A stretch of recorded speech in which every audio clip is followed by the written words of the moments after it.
So good afternoon to you all. My name is Dr. Matsamajero, and I'm the lead clinical consultant for the Refugee and Migrant Technical Assistance Center for Behavioral Health, also known as RMTAC. I am very excited to welcome you all to the second session of our Learning Community Cohort 2. Today, we will be diving into the topic of integrating behavioral health services for refugees and migrants across a multidisciplinary team, but specifically focusing on identifying and addressing the challenges and barriers that refugees and migrants face when accessing care. With me today, serving as our co-host, is Dr. Brandon Osborne, Senior Research Associate at AMTC and Associates, and I will give it to Dr. Brandon to speak. Thank you, Dr. Mutsa. It's an absolute privilege for all of you to be joining us today. We really thank you for being here and being part of this learning community. Your time and presence, I know, is very valuable, so we appreciate it, and we hope that you'll obtain just a high value experience in today's session. If this is your first time joining us today, we encourage everyone to actively participate, share your insights, ask questions. There'll be plenty of opportunity to bring up questions and just interact with one another through some of the activities we're going to have today. But we hope this learning community will be able to foster a collaborative environment where we can share knowledge, expertise, best practices, etc. Thank you again for being here today. It's really a testament to the communities that you serve, the people that we served. And yeah, thank you. Dr. Mutsa, take it away. Wonderful. Thank you, Dr. Brandon. And moving on to our agenda, as you can see, we have an exciting hour and a half planned. We will recap what we discussed in session 1 and identify the goals and desired outcomes of today's session. We'll also hear from our subject matter expert on the topic of implementing a multidisciplinary approach to refugee and migrant care. I'm excited to introduce our subject matter expert who we will be hearing and learning from shortly. Karen Johnson is the Director of Mental Health Services at Peacemaker Family Center at Trinity Church and is also a member of the RMTAC Advisory Board. So thank you, Karen, for your time and commitment today. We're excited to hear from you shortly. I'm also excited to introduce our subject matter experts and facilitators who you will have the opportunity to hear from when we split up into breakout rooms later in this session. They are Luz Chapa, Dr. Mohammed Ziali, and Esther Rodriguez, who all serve as clinical consultants on the RMTAC team. So thank you to our dynamic team of clinical consultants. Our RMTAC team members, Diana Romero, Rosa Filera, Sonia Rollins, Titus Ortega Jr., and Alex Swift will all be serving as producers within this learning community. They will help make sure that everything runs smoothly. So if you encounter any technical difficulties throughout this session, please feel free to reach out to any of them via the chat. You'll see their names and roles appear on their video screens. So thank you to the RMTAC team. And so the purpose of this learning community is to highlight the importance of utilizing a multidisciplinary team to establish community and social supports between mental health providers to better assist refugees and migrants. In our first session that took place last month, we identified that a multidisciplinary team consists of members who bring diverse knowledge and expertise from various disciplines. We also explored the various roles and responsibilities within such a team and discussed the advantages of collaboration and mutual support among providers.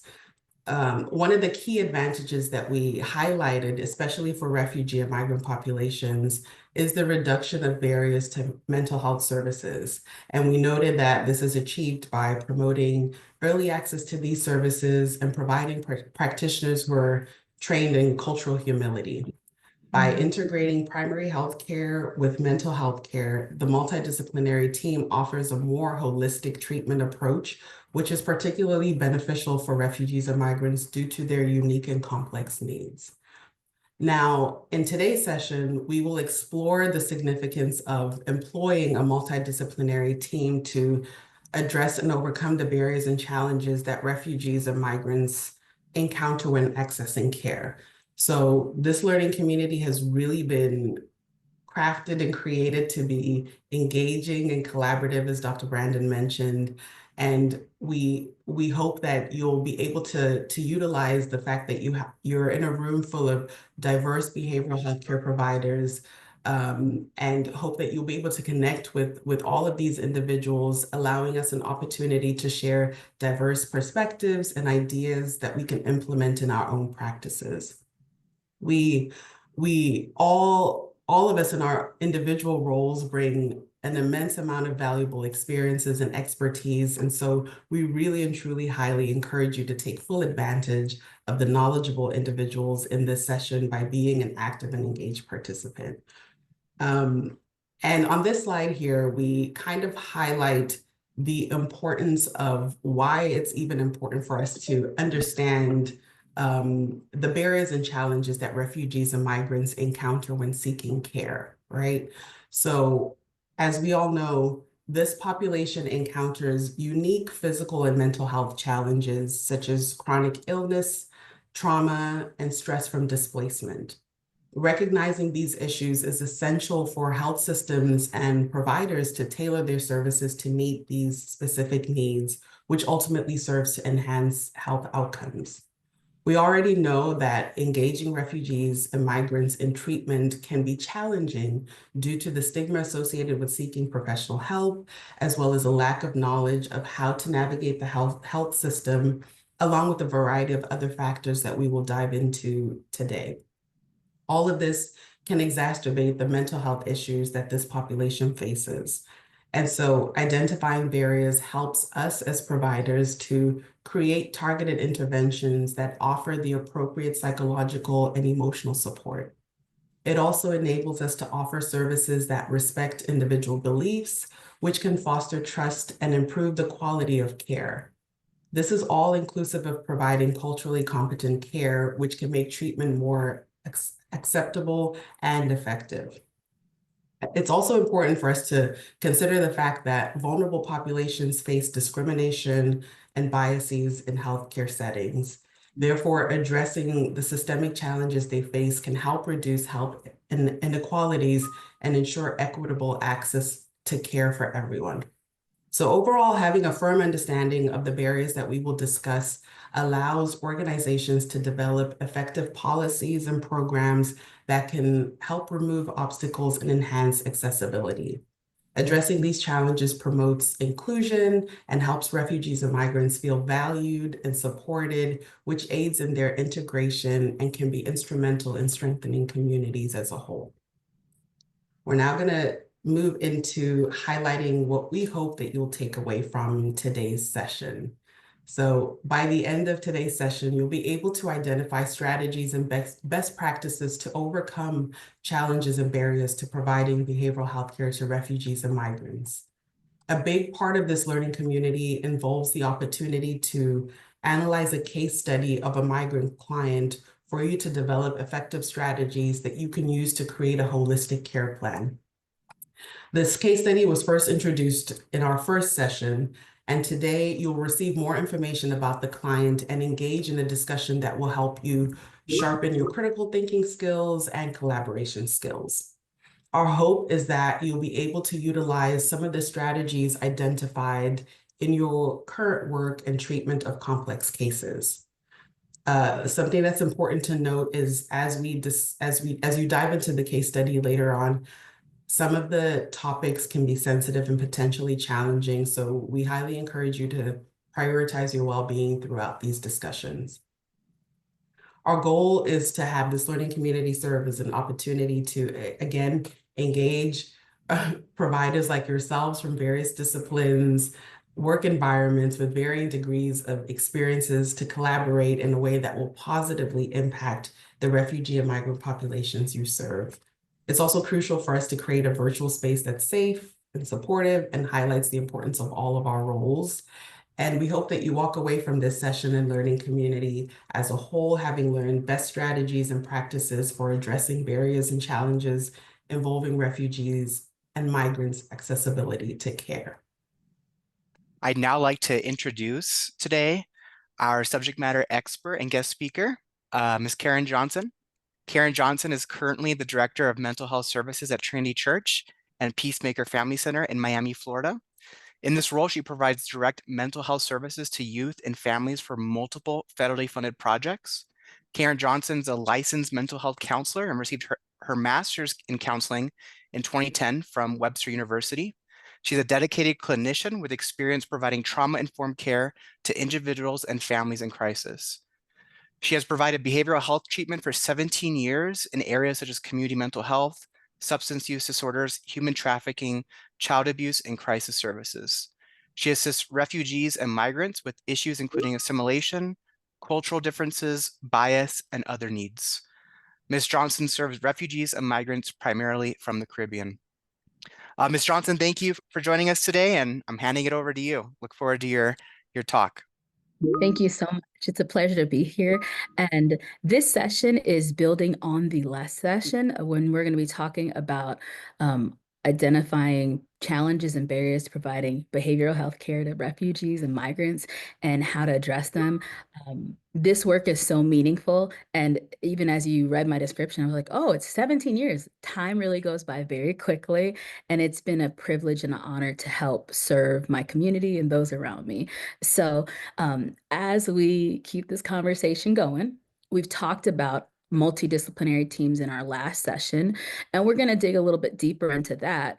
And I want this to be conversational, and I love when people engage and post things in the chat. So I want to ask you, why is it important to address refugee care from a multidisciplinary approach? Come up. Why is it important to address refugee care from a multidisciplinary approach? No wrong answers, but it is something we're going to be discussing, and it's going to build on the further learning we're going to get today. So you can unmute, you can drop it in the chat, but I'd love to know why it's important for us to address refugee care from a multidisciplinary approach. Because there's so many layers, yes, agree, it's complex. Because of physical health and mental health are related, yes. A lot of times we try to separate physical health and mental health, but we're a whole person, and the holistic approach is the best approach because what affects your body is also going to affect your mind. We also have when one collaborates as a team, we might be able to catch things that others might not catch. Different things work for different peoples. Yes, all of that is true, that when you work in a team, you're able to see something that maybe someone else isn't seeing. Anyone else have a reason or thought of why it would be important to come at it from a multidisciplinary approach? Because people's lives are mixed and many approaches are needed, often simultaneously. Yes, that's a great response. Thank you for sharing that, because there is no two people, no one's alike. We all have different fingerprints. So what may work for one person may not work for another. So it's great to have a team approach and to bring minds together and collaborate. Also, because refugees face complex issues that require different needs that may need to be addressed by other experts or disciplines. Yes, that is correct. So addressing refugee care from a multidisciplinary approach is crucial because it's complex. There's a lot of challenges that span physical, psychological, legal, social, and economic domains. So it's beneficial to take it from a team approach. So we're going to go back to the slide before and talk about who is on a multidisciplinary team, or what does let's go again. What does a multidisciplinary team look like? Well, it looks like a bunch of various people coming together. So that could be mental health professionals, case managers. It could be medical professionals like doctors, physician's assistants, nurses. It could also be cultural mediators or interpreters, because sometimes there's a language barrier. So that's another person who could be on that multidisciplinary team. It could be social services that could be helping to get the person a government ID. It could be various things. It could be public health professionals and legal advisors, because we know with migrants and refugees, there is the concern of what is their legal status? Do they have a green card? What resources do they have? So as we keep this conversation going, we're going to talk more about what are some of those key barriers and challenges to resources for refugees and migrants. So what are barriers to building a multidisciplinary team? are quite a few. I've identified, I believe, 5 barriers that can be challenging to building a multidisciplinary team. And the first one that I've identified is language and communication barriers. So when it comes to language and communication barriers, refugees and migrants often speak different languages or dialects, and making it difficult for behavioral health or even health providers to communicate effectively. So this can lead to some misunderstandings, even a misdiagnosis. Maybe what the person is saying, maybe they're communicating to the nurse that they have pain in their back, but it's being interpreted as pain in their head. So the impact to that is misunderstandings can lead to misdiagnosis, even improper treatment and inadequate follow-up. Lack of translations or language support services can exacerbate this issue. And a lot of times with multidisciplinary teams, it can be difficult to find professionals who speak the same language. Here in Miami, we have a lot of different languages. The people that I primarily work with may speak Spanish or Creole or French, and it's important to have someone who can be there to even translate and help communicate what is the concern. Also, additionally, there's a need for interpreters that may add complexity, especially in urgent or time-sensitive moments. So I know from my work in doing community mental health that you may need an interpreter right away, and maybe you're not able to get someone on a language line. So it's really beneficial if you can have bilingual people or lingual people on your team. So another barrier or challenge to building a multidisciplinary team can be legal and immigration status. So with lack of proper documents, a lot of refugees and migrants come to America without the documentation and don't necessarily know how to access healthcare services. Maybe there's a fear of deportation or legal repercussions that may also deter them from seeking care. So maybe if they arrived with a pain in their foot and it's like, oh, I can shake that off. And now it's that they're struggling to walk because they waited because they were concerned about even seeking that service. So the impact of that is legal status. Concerns can deter people from seeking care, and it leads them to waiting till it's an emergency situation. And that can lead to much worsened health outcome. When it comes to the legal barriers that can restrict a multidisciplinary team from providing care, team members may need to be well-versed in immigration law to avoid complications related to visas or work permits or status-based restrictions. Some healthcare professionals and mental health behavioral professionals may even be hesitant to engage due to fear of legal ramifications. So it really is important that us as providers are aware of the laws in our state and even the laws of the country we're in. It can be knowledge is power, and being well informed is very beneficial. Another barrier or challenge to building a multidisciplinary team can be cultural and social differences, because not all cultures are the same. In Miami, where I'm working, there are lots of people from the Caribbean. So if I interact with somebody who is from the Dominican Republic, I'm not going to say, well, your food is just the same as Puerto Rico. No, those are 2 different countries. So really looking at the differences in social norms of different countries. So cultural beliefs and practices may affect how refugees and migrants perceive healthcare, even interact with providers. And this can create challenges in understanding and accepting medical advice or treatment or plans. And the impact of this could be that providers may find it difficult to build trust with a patient, or not understand the different expectations, and it can make them skeptical of the healthcare system. And I'd say something really common is, well, maybe if the person is used to they have an upset stomach, so they drink tea. That's very common in South Florida. Oh, I drink tea to treat this problem. And if they're coming in to get medical treatment and you're like, well, you don't need to take that treatment, or you're not open to what they're saying, it can make them hesitant to engage with you, because maybe it could be tea and a antacid. I don't know, but it's being aware that they have their cultural and societal differences and not trying to just conform them. It's being open to hear what they have to say. So it's really important that when we're trying to build a multidisciplinary team, that you're making them culturally competent and leading with that cultural humility. And teams may need cultural mediators or even community health providers that can bridge the gap. So if you're in a community where there is a strong Latin or Spanish presence, it could be beneficial to have someone on your team who is from that same culture so that they can help bridge the gap. Another concern or barrier to building a multidisciplinary team is financial or economic barriers. So that could be unemployment or underemployment. It also could be limits in ability to pay for behavioral health services, or not even knowing what their right to behavioral health services because they don't get the process in the city or the state that they're in. So because of that, they may delay receiving treatment, and that can in turn cause cost concerns and issues, because if you're really needing treatment, waiting and delaying on that can cause more issues. Another challenge to building a multidisciplinary team would be psychosocial and mental health needs. So as we know, a lot of refugees and migrants often come with trauma that could be exposure to violence, loss, displacement, and discrimination, which can significantly impact their mental health. And that may be the reason that they have left the countries they're in. So these mental health issues may go untreated or undiagnosed, and it can lead to chronic conditions like PTSD, depression, or anxiety.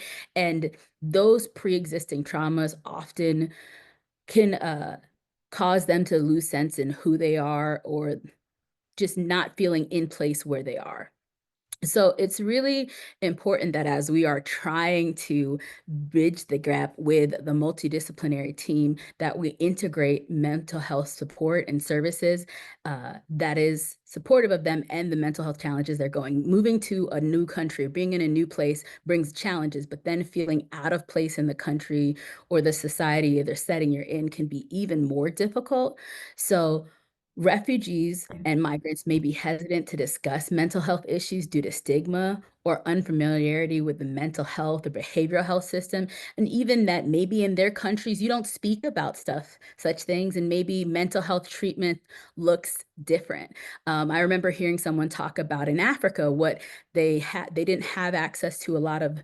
One of these countries didn't have access to a lot of mental health services, so they had grandmas that would sit out and people would go and talk to the grandmas about their troubles and concerns. And that was really effective. So what does mental health services look like in the country they're from?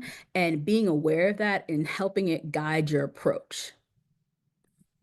So other barriers to consider as we provide and trying to build a multidisciplinary team and just provide services to refugees and migrants is access to specialized services and geographical barriers. So it could be that they're in an area where there's limited resource. Maybe they have a child that has autism, but in the small rural area they're in, there's no services for children with autism. So being aware of different services and resources that could be provided in your area, or even in urban areas, healthcare services may be scarce or overburdened. Also, there is another barrier, could be the stigma and the discrimination. So impact to accessing care. Refugees and migrants face discrimination when they seek healthcare services, even behavioral healthcare service. This can really cause them to not be willing to seek it out if they feel like it's not for them or that someone's going to treat them poorly. It really starts from the first moment someone walks into a doctor's office or a community mental health. If that person at the desk is smiling at you, that's a lot different. If the person is glaring at you, I don't think I want your services, I may leave. So it starts from the beginning when they're accessing services. Also, other barriers could be limited health literacy and lack of awareness, or even understanding how to access treatment. So there can be a total mistrust of the healthcare system because maybe that's not how it worked in the country they're from, or this is just, they don't know what is accessible. So it's really important that we're able to, if there, you know that you have a large migrant or refugee population in your area and there's services for it, you can post signs about it, you know, getting word on the street of like, we have these resources, and getting that awareness out so people know that there is means and access for them. So these barriers really require a holistic and really multi-layered approach that considers not just the healthcare or the behavioral health system, but also the social, legal, economic context and in which refugees and migrants live together and live and where they are located. So as I know that may have been a little fast, but a lot of great content to go over, and we're going to go over more as we go into our next segment. But I just wanted to mention this quote to you. And as we think about building a multidisciplinary team, it's an African proverb that says, if you want to go fast, go alone. But if you want to go far, go together. And that is really the purpose of why you would build a multidisciplinary team, and you would work to collaborate, because it shows that achieving together, us being able to go together, we're going to go further than we could with one person. So from what was said, does anybody have any questions, anything that stood out to you, or we're going to continue on this conversation in our breakout sessions? So I think that was pretty clear. So pitching it back to you, to Brandon, thank you so much. Thank you so much, Karen. That was wonderful. All right, like I said earlier, this part of the learning community session, we're going to provide just a brief refresher on our case study and introduce some new aspects of our case study. So I'm going to hand it over to our clinical team, Esther and Luz. Thank you, Brandon, and welcome back to all of our participants. Now that we have received all of this valuable information from Karen, we're going to take all of that into our breakout rooms, where we will be applying it to our case study. So briefly, in our previous session, we met Sanda, a 19-year-old female from Myanmar, which is formerly known as Burma, while she was seeking medical treatment for a UTI at a federally qualified health center. During this appointment, it was discovered, unbeknownst to Sanda, that she was 6 weeks pregnant. Upon further investigation, it was also determined that Sanda was experiencing labor trafficking, along with 11 other young women from Myanmar and other parts of East Asia, like Vietnam and Cambodia. They were all living together in a 3-bedroom trailer. When we move into the breakout sessions, we will continue to work with Sanda again and learn where she is now. Thank you, Esther. So the clinical consultant team developed a case study for our participants to review.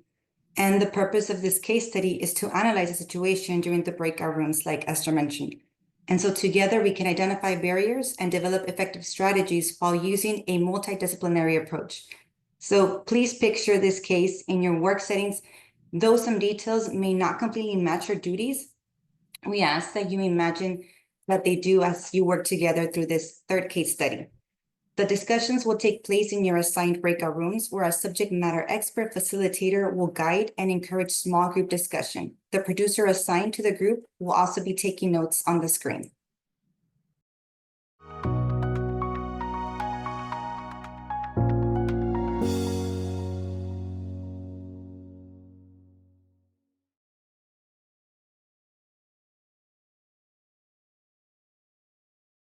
Well, welcome back, everyone. I hope that you enjoyed that case study, and we got to hear more information on Sanda's experience, and we were able to discuss out strategies, barriers, challenges, and we're gonna have each team kind of report back on what they discussed. So we're gonna go to the next slide. So let's start. I believe we had 2 groups. Group 1, what were some of the identified barriers you came up with in your group? So, some of the ones that we identified were legal and immigration barriers, especially issues with documentation, educational barriers, language, medical and legal system. We talked about one, she didn't have an understanding on how the legal system worked with the medical barriers, was 3 months. Number one, she didn't understand how the medical system worked. She was, told about abortion, which went against her, cultural belief system. And then it was 3 weeks before she even, I'm going to say had continued, well, 3 weeks, 3 months, I'm sorry, 3 months went by before we heard anything else about her being pregnant, but did not hear anything about any type of prenatal care or if she had any kind of medical appointments. So that was also a barrier. Great. The other group, is there anything that they didn't mention that you had identified as a barrier? I did note that in our group, we did mention that there was like the lessons, lack of the trust, since the lack of support that she had from her family and home country, that she felt as unstable and she wasn't stabilized here in care. So that was one of the things that we did, the lack of stability. That's great. Thank you so much. I'd say something else that was mentioned something to take note of is her limited resources, and that she is in this complex situation and is feeling increased stress, and even the psychological barriers she's having in the environment she's in, and the language barriers and how she's connecting with everyone.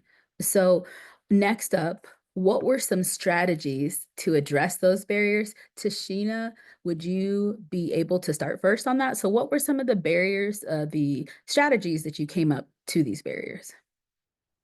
So some of the strategies that we came up with was to build rapport with the clinician and of course the case management that was there.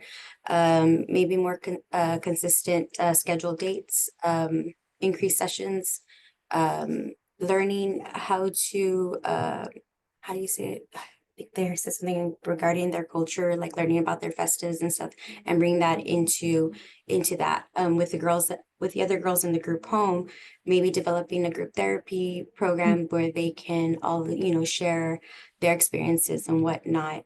That way she has that sense of peer support with others in her that have similar situations. I think what else did we say? It was a lot of information. That was great. Okay. If anything Tina, else is there concerned. anything that you'd like to share to add to those strategies that wasn't already shared?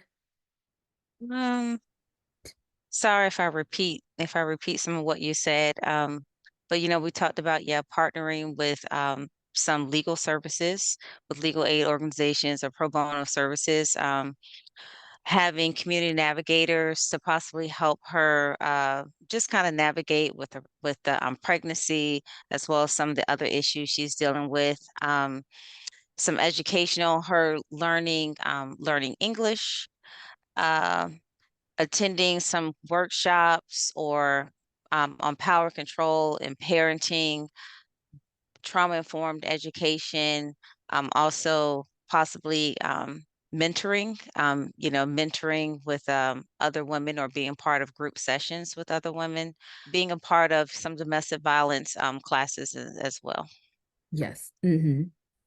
And lastly, who would you include in the multidisciplinary team? This can go out to everyone. Thank you for Tanisha and Tashina for both sharing, but this can go out to the group. Who would you can unmute or you can drop in the chat. Who would you include in the multidisciplinary team and why? Don't be afraid to unmute or drop it in the chat. Who are we thinking that would be a good fit for Sonda's multidisciplinary team? Immigration attorneys, mental health professionals. We talked about doctors, of course, like primary care, OBGYN, maybe support groups for pregnant mothers, or just, other culturally appropriate people, Myanmar persons. Sorry, my brain is not functioning properly today. No, I think that's a lot of great ones. That's so we've got, you said, legal experts, mental health professionals, peer support, people who could possibly help culturally bridging that gap. Is there anyone else we haven't mentioned for the people that were listening? Is there anyone that you'd like, oh, a social worker, that'd be great. Who else would you add to this multidisciplinary team? This is the dream, perfect fictional world where everything goes right and everybody wants a seat at the table. Yes, Esther. Our group also identified connecting her with local public health department for her pregnancy needs, as well as an OBGYN for follow-up care. It's so good because that is one of her bigger, that's a big concern. I think we also mentioned in our group, domestic violence and trafficking specialists could be really helpful for her.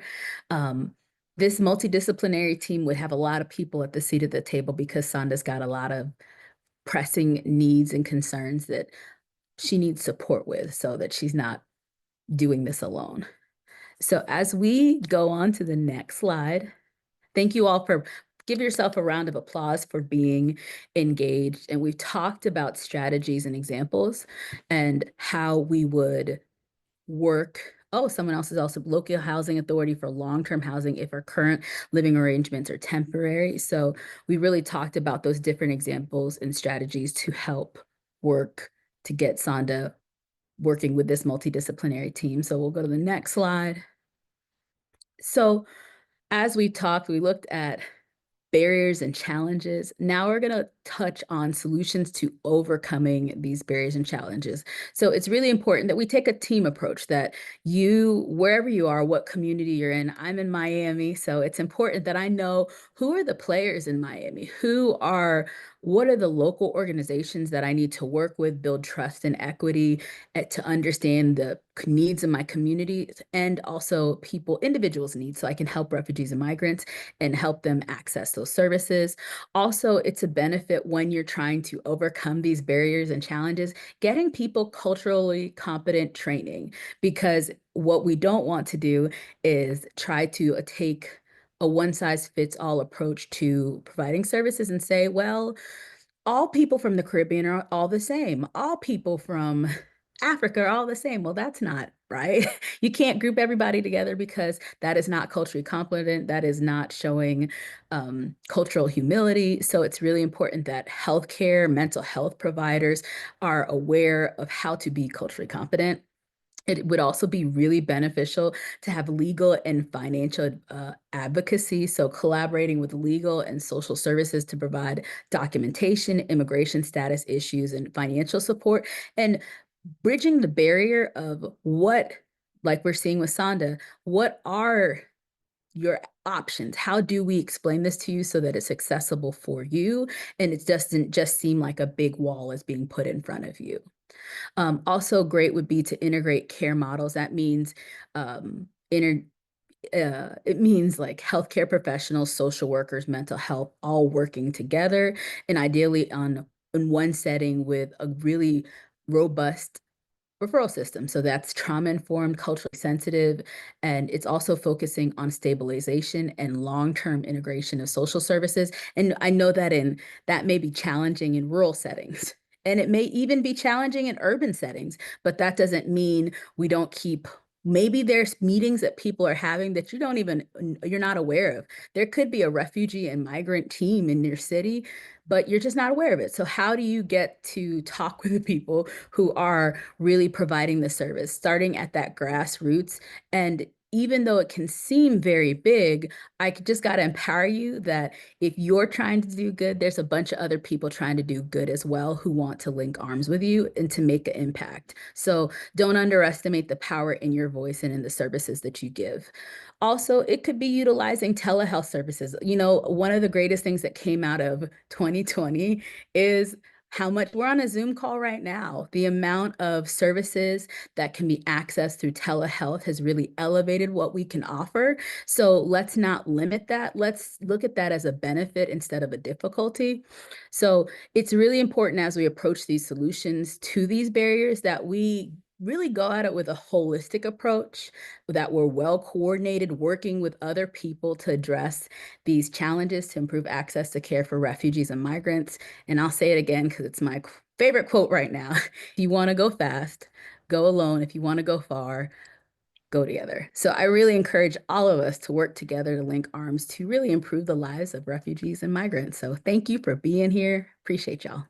Thank you so much, Karen, for sharing your expertise and facilitating that discussion. And thank you all participants for your attention and your participation. So just to briefly recap some of the key takeaways from this session. So throughout our discussion, we've emphasized that a multidisciplinary team can enhance collaboration among various providers by bringing together diverse perspectives and skills, which ultimately leads to holistic and comprehensive solutions. The discussions that came out of the breakout rooms really kind of highlight the importance of taking time to collaborate and identifying obstacles that this population typically faces when they're accessing care, as well as identifying strategies that can be implemented to overcome these obstacles. This aligns obviously with the points that our subject matter expert Karen made, and as she discussed solutions to reduce these barriers, including the significance of a multidisciplinary approach. So some key things to note in terms of the importance of collaboration amongst providers is the ability for this collaboration to minimize service delivery gaps, to assist with streamlining referrals, to assist with early intervention and prevention, and also create a greater sense of continuity of care. All of this, which is really vital for vulnerable populations like refugees and migrants. So by tackling all of these challenges, a multidisciplinary team can really be helpful in building resilience, helping refugees and migrants gain trust and confidence in themselves and the system. The strategies that you all identified can provide robust solutions for complex cases like Sandra's case. And your engagement and collaboration today really truly demonstrates a commitment to learning, sharing knowledge, resources, and best practices for serving refugees and migrants. So today you were reintroduced to Sanda and had the opportunity to further develop her care by identifying all of these strategies to overcome the barriers she faces. When you return next month for session 3 of this learning community, you will receive more information about Sanda and continue working on creating what feels like a good, solid, holistic care plan for her. And you'll be able to walk away with what feels like a comprehensive plan. We look forward to seeing you then and continuing our theme of learning, collaborating, and supporting one another in this engaging environment. Something else that's important to note is if you or your organization needs any additional assistance with implementing a multidisciplinary approach in your work with refugees and migrants, our team at RMTAC is here to help. You can submit a consultation and technical assistance request, and we will respond within 1 to 3 business days. This slide highlights how quick and easy the process is to submit a request. Simply visit our website, rmtac.org, click on the blue tab that shows up at the top right corner that says Request Consultation and Technical Assistance. Complete the form, and you'll be hearing from us shortly. Thank you. Okay, everyone, just before we end today's learning community session, we ask that you please complete a brief survey. It should only take a few minutes, and these surveys are really helpful for us to improve our sessions while also meeting our grant funders' requirements. A link and QR code will be shared shortly. So thank you, Diana. The link to the survey is in the chat, and then, or if you prefer and want to take it on your phone, you can also scan this QR code. And other than that, we look forward to seeing you in the new year and on January 14th for our last session for this learning community. And if you have any questions, again, please feel free to reach out. We have a help email address shown on the screen. Or as Dr. Muta said, feel free to submit a TA request. Thank you, Dr. Brandon. Thank you, Karen, for your insight and expertise. Thank you to our facilitators and SMEs, Luce, Esther, Dr. Z. Thank you to the RMTAC team, our producers, for helping make this a success. And of course, to all of you participants, we really appreciate you taking the time out of your schedules to join us today. And we look forward to seeing you next month. So thank you all so much. And Again, feel free to reach out if we can assist between now and then.